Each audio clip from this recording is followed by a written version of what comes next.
سیر جهان گشتین جودو با مسابقه توسکولوی بزرگ انتالیا 2022 ادامه می‌یابد.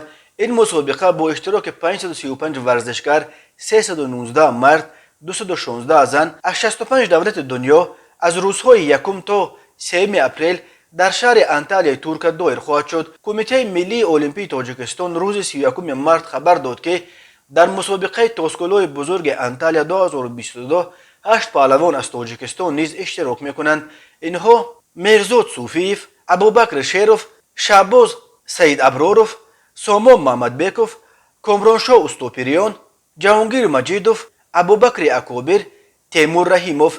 و آزمایی ها طبق قاعده های فدراسیون بین المللی جودو در 7 وزن میان مردها و 7 زن میان بانوان صورت خواهد گرفت. غالبان و جایزه داران در برابر مدال ها با جایزه های پولی نیز قدردانی میگردند. برای برندگان جای های اول 5000 یورو، برای جای های دوم 3000 یورو و برای جای سوم 1500 یورو جایزه جدا کرده می شود.